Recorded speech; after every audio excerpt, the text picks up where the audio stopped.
मेरे प्यारे देशवासियों, आप सभी को पता है कल हमारा बजट पेश किया गया माननीय वित्त मंत्री निर्मला सीतारमण जी के द्वारा संसद में।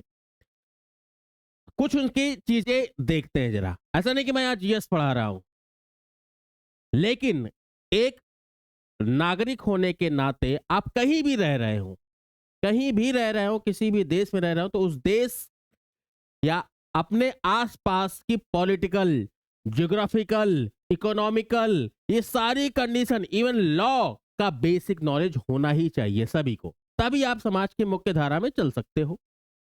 नहीं आप चलते रहोगे, कोई भी ठोकर मार के आपको चला जाएगा। तो आप थोड़ी सी नॉलेज हमेशा रखें, हर क्षेत्र की रखें जितना जरूरी है। आपको उसमें पारंगत होने की जरूरत नहीं है, लेकिन नॉलेज रखने की जरूरत है। तो जितनी नॉलेज, बेसिक चीजें आपको चाहिए, उतनी मैं यहाँ डिस्कस करता हूँ आपसे, ठीक है। तो यहाँ पे बजट के कुछ विशेष, पहले कुछ हम फैक्ट्स की बातें करते हैं, वो उनके लिए जो ये भी जाने कि इसकी हिस्ट्री क्या है, थोड़ी सी कुछ बच्चों को भी काम आएगा। क्लियर है? चलिए जरा देखते हैं क्या है। सबसे पहली चीज अगर देखें, व्हाट इज बजट, ठीक है। कॉन्स्टिट्यूशनल, संविधान में इसका क्या स्टेटस है, क्या दिया गया है, किस आर्टिकल में है, तो अगर आप देखो तो defined in article 112 112 number article में एज एनुअल फाइनेंशियल स्टेटमेंट नाम से है, बजट नाम से नहीं है। जो बच्चे अगर सपोज किसी एग्जाम की तैयारी कर रहे हैं, अगर पूछा जाए बजट वर्ड का प्रयोग पूरे संविधान में कहां किया गया, तो कहीं नहीं किया गया है।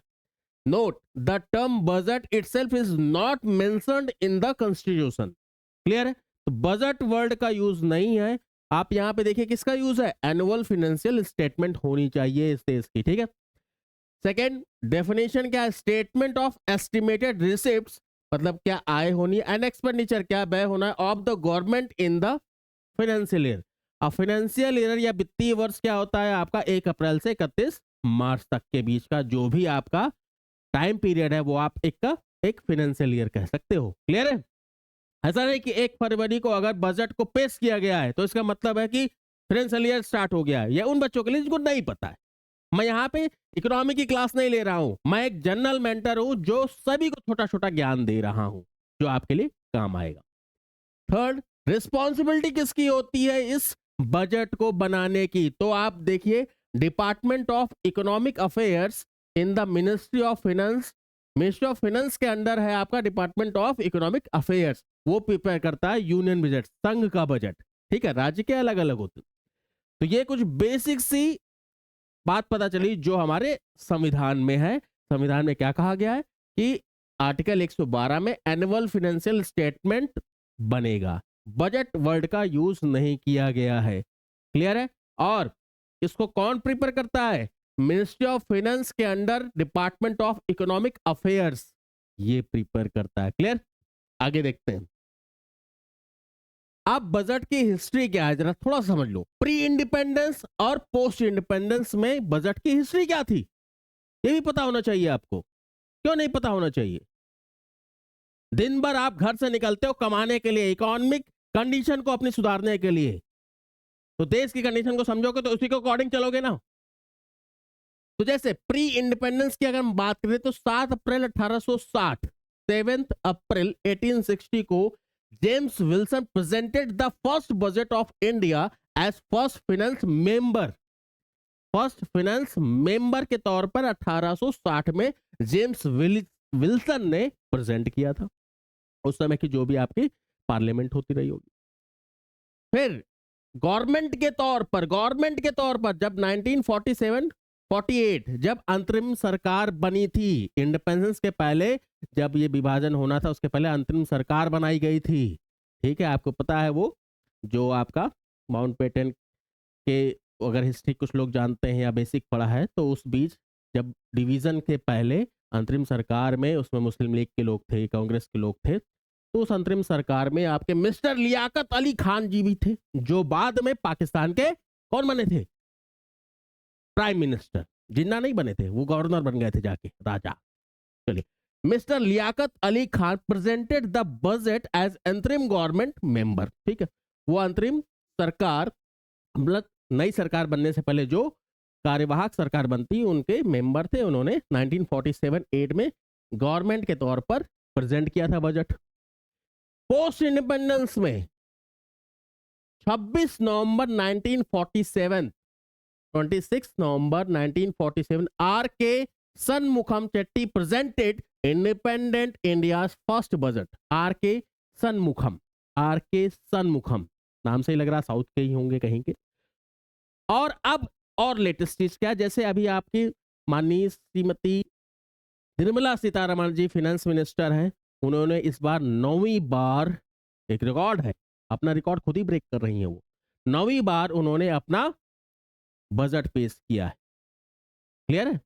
9 टाइम, फर्स्ट टाइम किसी ने इतने लंबे टेन्योर तक लगातार बजट पेश किया। ठीक है, तो ये कुछ बेसिक सी हिस्ट्री हमको पता चल गई कि प्री इंडिपेंडेंस में क्या चल रहा था। प्री इंडिपेंडेंस में क्या था, जब देखते हैं तो जेम्स विल्सन जो एज ए केवल फाइनेंस मेंबर थे, उस समय कोई गवर्नमेंट नहीं थी।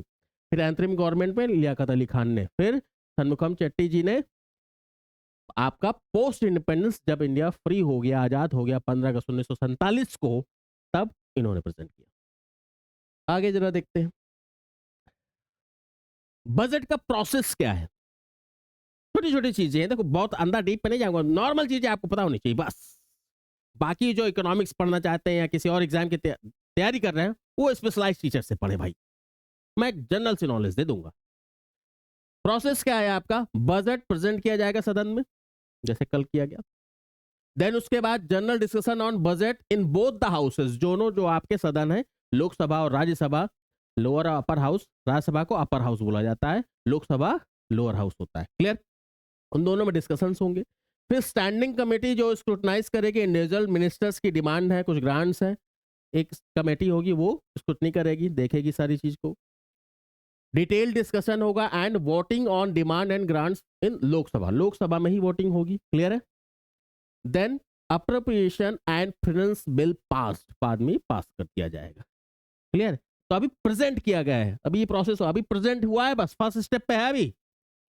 फिर उसका जनरल डिस्कशन होगा, कमेटी इसको स्क्रूटनाइज करेगी, फिर दोनों लोकसभा में उसकी कुछ डिमांड्स को देखेंगे, उसके बाद फाइनल वो पास हो जाएगा। मान के चलिए लगभग पास ही हो जाता है, क्योंकि अभी सरकार, आपको पता है कि सरकार मजबूत सरकार बनी हुई है, तो वहां पे इफ एंड बट का कुछ ऐसा नहीं कि ये हटाओ वो चीजें नहीं होने की चांसेस, तो जो है वो होके ही रहेगा। अब जरा क्लासिफिकेशन ऑफ बजट में हम थोड़ी सी बात कर लेते हैं।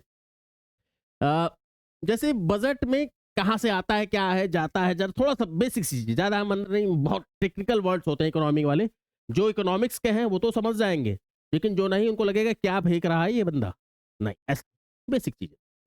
Revenue budget, tax revenue receipt, मतलब जो टैक्स आप जीएसटी से, इनकम टैक्स से जो गवर्नमेंट को टैक्सेस मिले हैं, ठीक है, गवर्नमेंट एक्सपेंडिचर्स हैं इसमें। कैपिटल बजट का मतलब क्या है, जैसे कैपिटल बजट का मतलब क्या, जो लॉन्ग टर्म के लिए चीजें बनाता है कौन, भारत सरकार, जैसे रेल बनाना, सड़क बनाना, ये सब चीजें क्या है, कैपिटल्स, आप एसेट्स बना रहे हो अपने, तो उस पर रिसिप्ट क्या आनी है या एक्सपेंडिचर क्या होना, वो सारी चीजें इसके अंदर आ जाती हैं। क्लियर? अब इसमें टू पार्ट्स ऑफ बजट में, पार्ट ए मैक्रो, ये माइक्रो को आप चक्कर में पढ़िए, बस बेसिक्स नॉलेज आप पकड़िए। मेजर बजट डॉक्यूमेंट्स में भी आपका, अब जैसे ये बात हम यहाँ पे थोड़ा सा देख लेते हैं, budget 2025-26 at a glance, theme क्या है, सबका विकास। अब यहाँ सबका साथ हट गया है, लग रहा केवल सबका विकास होना है, साथ होना हो, थीम यही है। अब रेवेन्यू रिसिप्ट्स, रेवेन्यू रिसिप्ट्स मैंने अभी बताई है, जो जो जीएसटी से या टैक्स से, डायरेक्ट टैक्स हो, इनडायरेक्ट टैक्सेस हो, कॉर्पोरेट टैक्सेस हो, सबसे जो भी रिसिप्ट आ रही है, रेवेन्यू जो जनरेट हो रहा है, वो आपका 25-26 का क्या बताया, 34.5 लाख करोड़। कैपिटल रिसिट्स क्या है, कैपिटल रिसिट्स क्या है, जैसे मान लो टैक्सेस जो आते हैं आपके, इंटरेस्ट आते हैं, जो कैपिटल आपकी पूंजी बनी हुई है,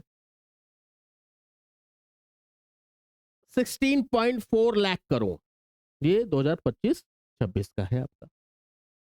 अब अगर इस पे हम और बात करें,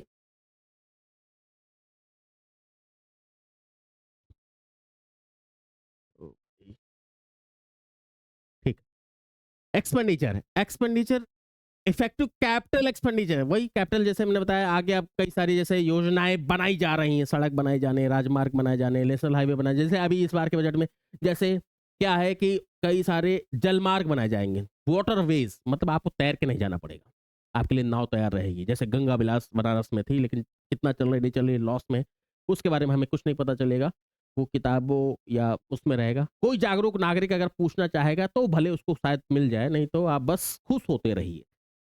मैं यहाँ किसी सरकार का विरोधी या सपोर्टर नहीं हूँ, मैं केवल जनरल नॉलेज रखना चाहता हूँ, ठीक है? लेकिन ये ज़रूर है कि अगर किसी चीज़ से मुझे नुकसान है तो उस चीज़ को ज़रूर बोलूँ।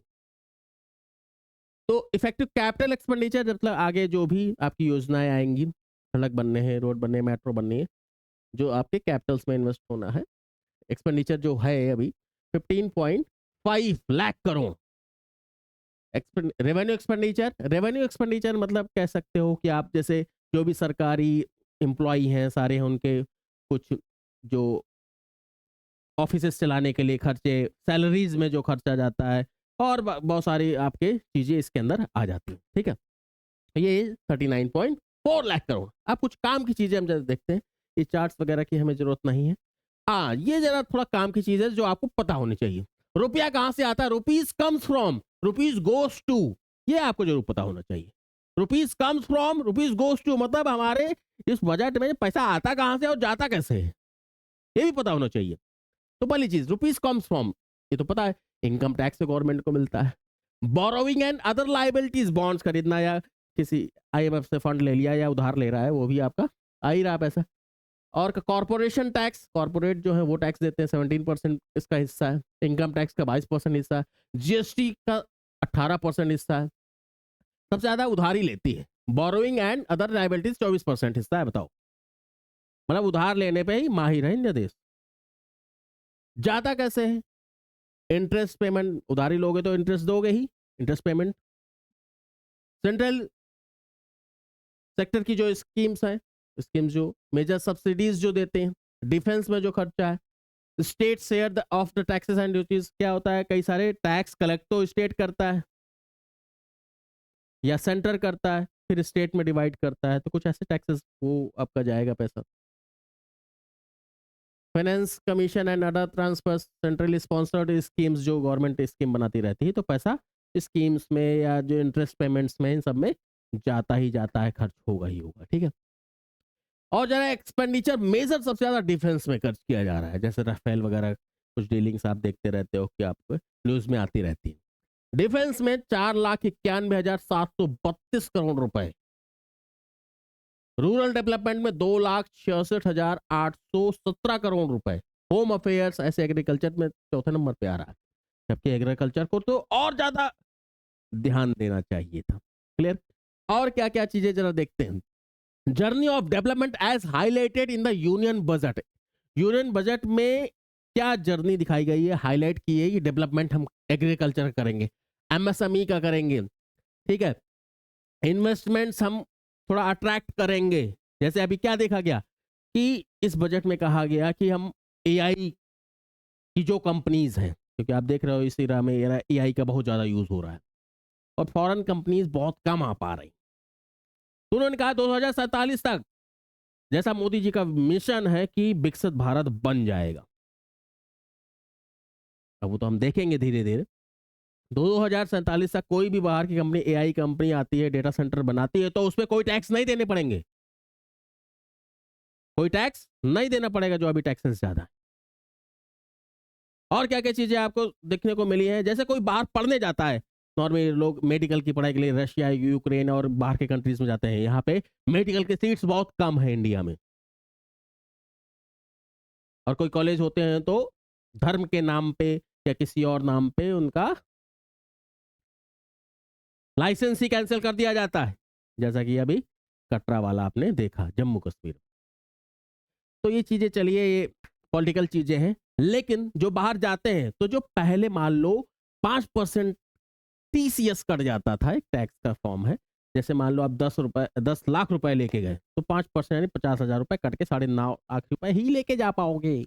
मेडिकल, कोई मेडिकल पे भी आप किसी जाते हो, मतलब कोई आपको बीमारी है, बाहर ही इलाज कराओगे, तो बाहर जाते हो तो भी 50,000 हजार 10 लाख में, मतलब 5%, अब वो 2% कर दिया गया है। तो ये बहुत बड़ी राहत है जो पढ़ने जा रहा है, ठीक है, जो मेडिकल एक्सपेंस पहले से वो परेशान है, एक्सपेंस करने जा रहा है, ठीक है, तो वो चीजें हो गई। कई सारे आपको टीडीएस के टैक्सेस कम हुए हैं। हाँ, जो आम जनता की लैंग्वेज में कहा जाए तो टैक्स की स्लैब में कोई चेंज नहीं हुआ है। टैक्स की स्लैब में कोई चेंज नहीं हुआ है। टैक्स की स्लैब में कोई चेंज नहीं हुआ है। वही 12 लाख का स्लैब अभी भी चल रहा है। स्टैंडर्ड डिडक्शन 75,000 ही है, तो वही है। क्लियर है। दूसरी, अगर हम बात की जाए इंफ्रास्ट्रक्चर पे थोड़ा सा बल दिया जा रहा है। 1 लाख करोड़ रुपए बजट बढ़ा दिया गया है। अब किस में बढ़ाया गया है अभी हमको उतना नहीं पता है। आप डिटेल्ड आप सर्वे गवर्नमेंट ऑफ इंडिया की साइट पे पढ़ सकते हो, फाइनेंस मिनिस्ट्री की साइट में। तो इंफ्रास्ट्रक्चर पे ज्यादा जोर दिया जा रहा है और एजुकेशन वगैरह पे थोड़ा सा कुछ लैब्स बनाई जाएंगी, डिजिटल लैब्स बनाई जाएंगी। जो बच्चे अभी थोड़ा सा वीडियो रील्स बनाना स्टार्ट कर देंगे, ताकि तो ऐसा बोला गया कुछ स्कूलों कॉलेजेस में एजुकेशन के लिए डिजिटल लैब्स बनाई जाएंगी। क्लियर। तो ये कुछ बेसिक चीजें होंगी। और अगर थोड़ी सी चीजें दी जाए तो ब्रॉड ब्रॉड प्रिंसिपल्स ऑफ विकसित भारत क्या है, ये जरा देखते। वो विकसित भारत का लक्ष्य क्या है? जीरो पॉवर्टी, कोई गरीब ना रहे, सब अदानी बन जाए भाई, सब अंबानी बन जाए, अदानी बन जाए, जो सोच सकते हैं वो बन जाए। 100% good quality school education, very nice, very very nice. 100% अच्छी क्वालिटी वाले स्कूल, काश ये सपना जल्दी पूरा हो जाए। Access to high quality affordable and comprehensive health care, very nice, ये भी बहुत अच्छी बात है कि आपको अच्छी स्वास्थ्य सुविधाएं मिले, ये विकसित भारत के लक्ष्य है। 100% skilled labour with meaningful employment, skilled labour के लिए स्किल्ड बनाने के लिए अच्छी शिक्षा। तो पहले ये लक्ष्य, स्कूल एजुकेशन पूरी होगी तो स्किल्ड लेबर बनने में टाइम नहीं लगेगा। क्लियर है। 70% वुमेन इन इकोनॉमिक एक्टिविटीज, लक्ष्य है कि 70% महिलाएं इकोनॉमिक एक्टिव पार्टिसिपेशन उनका हो। तो कोई स्टार्टअप्स हो सकते हैं, कोई और कंपनीज में हो सकता है, या जो भी गवर्नमेंट ऑफ इंडिया अपने स्टार्टअप्स बनाए या स्कीम्स बनाए। Farmers making our country the food basket of the world, मतलब हमारा जो एग्रीकल्चर ओवरऑल कहा जाए तो एग्रीकल्चर फील्ड को बहुत प्रमोट करने की। देखिए, अब ये हमने गवर्नमेंट ऑफ इंडिया की चीजें तो सुन ली, लेकिन फाइनली कहा जाए हर साल बजट आता है, लोग सुनते हैं, अच्छे से सुनते हैं। पक्ष कहता है हमारे सबसे बजट अच्छा है, विपक्ष या पोजीशन पार्टी कहती है कि इसमें गरीबों, किसानों, इन सबको कुछ ना मिला है। हर साल यही सुनने को मिलता है। कभी ऐसा साल आपने नहीं सुना होगा कि जब पक्ष और विपक्ष मिलके कहे नहीं, इससे अच्छा बजट नहीं हो सकता।